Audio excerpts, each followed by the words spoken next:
Welcome traders, another episode here of the Traders Help series. It's Mitch here, Dynamic Futures Trading. Hope you're all well. Today I want to talk about discretionary trading and mechanical trading and what I think the advantages and disadvantages of both are, what I think a new trader should focus on, because I gather most people that are looking at videos are probably struggling a little bit with their trading.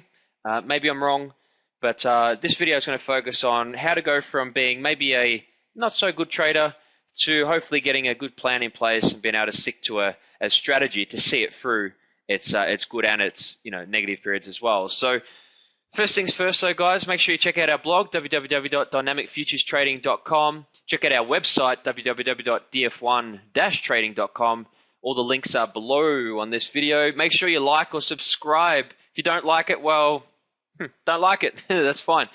Let's get stuck into it here. So in my view, there's two types of trading. You've got mechanical and discretionary, right? And every other way we trade is based on that. So if you're looking at trends, if you're looking at breakouts, if you're looking at reversals or divergence, or you're looking at arbitrage, it's all based on either fully mechanical, maybe partially mechanical, or discretionary. So the first thing I want to do is define what mechanical trading means and also discretionary trading. As far as mechanical trading, in my opinion, is when you have a clear set of rules that require no adjustment based on what you see, feel, or think. The rules are very simple and require you to buy here, sell here, and have set profit and stops. There should be no intervention by the trader unless the rules are clearly defined to do so. Mechanical trading, therefore, would suit someone who is inexperienced in the market, or someone who is struggling or struggles to follow discretionary trade setups because it requires input from up here. And being that the set nature of the setup, you could basically put the trade on and walk away to avoid attachment to the trade. Mechanical setups tend to have larger stops and targets than discretionary setups. Now, that's not always true, but that is the case on sort of a lot of occasions. It's in my opinion, how the difference between how mechanical setups will work and discretionary is that for a new trader, as I just said before, mechanical setups, I believe, are the best way to go about it. And the reason being is you come into work each day, you come and do your trading each day. All you have to do is follow your rules one after the other. And then if you do that and you have confidence in your system and you do have a good mechanical system, after a few weeks, it just becomes routine. You'll sort of forget about the result on a daily basis. Me and my traders, we couldn't care less how we perform any one day, as long as we follow our rules through and through. We couldn't care less about the result of this week, this day, or this month. We want to make money, of course. We're here to make money. But we can't control that. The only thing we can control is how much risk we take. And in my opinion, the best way to go about for a new trader is to stick to mechanical setups where you don't have to think, because thinking's hard. Right, thinking about trading, trying to figure out where the best place to put a Fibonacci or a trend, or where you think it's going to reverse on a divergence, and all these sorts of things that require a bit more thought, makes it a lot harder. There's already enough to think about when it comes to trading for a new trader. There's a ton to think about. You've got risk management, money management, you've got setups, you've got when to get in, when to get out, all these things. So if you can simplify a few of those things down and keep it the same every day, be like a robot. Have a routine that you follow every single day like we do. That'll be one of the next videos, will be the trader's routine. We do the same thing day in, day out. The only difference is some days we make money, some days we don't. There is not one thing different out any single day. It's always the same. For me and my new traders, we trade a lot of mechanical setups. And I focus on trying to help the new guys really push forward. And not just new people, people that are yet to make money from trading. So most of my traders are 4 or 5 years in the game, haven't made money. They've been through 2 or 3 trading accounts. They come to me in their last ditch effort to make money, and I'm pretty proud to say that pretty much everyone that joins us makes money. So, as far as what discretionary trading is when you enter the market based on ideas, thoughts, or feelings. Now, yes, there is key levels, or you might have an idea, your trading plan in the morning, but you have to think about it. It's not just enter here based on when this happens, right? There's always a bit more thought. You can move your stops or targets out depending on what you see. You can trail a stop. Discretionary trading really, it doesn't have to be an open-ended equation or trade, but with discretion, you do have the ability to manage risk a little bit more effectively based on what you see. You have the ability to extend your profits a little bit further. And that's the advantage of discretionary trading. So when you're making money through mechanical setups, when you've got that down pat, it's not that difficult to start adding a little bit of discretion. But I believe the best way to do it is add a little bit of discretion at a time. Maybe add a touch of discretion to your mechanical setup. So instead of taking your profit at X amount every time, or your stop at X amount, maybe use the market to tell you a little bit. Try it out a little bit. Start slowly on the discretionary side of things. With discretion, you can use multiple time frames. You can look for setups on a smaller time frame based on what you see on longer time frames. Discretionary trading allows you to be more flexible. As I said before, you can move stops or targets based on the market and the time, or what you see is happening or what could happen. You still need a solid set of rules, so it's not an open ticket to just fire away wherever you want. Though you also should have a degree of flexibility about the way you trade with discretion. Discretionary trading, therefore, would suit more experienced traders in my mind, who have had solid amount of screen time. Discretionary trading is great for smaller stops than targets in trading.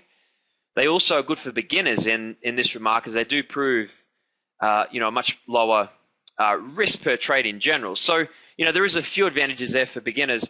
But in my opinion, as I said before, the best way to go about this is start out your trading career, or if you're not making money, hey, go back to the simplest way to do it. And the simplest way to trade is with mechanical setups.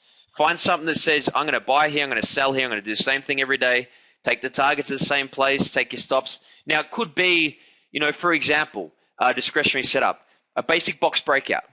Could be, a 5 minute, 10 minute, 20 minutes, half an hour.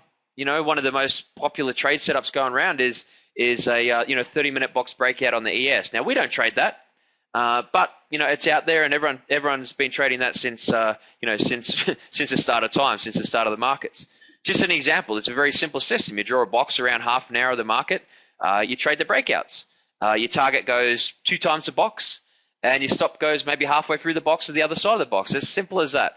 So something like that is a mechanical setup.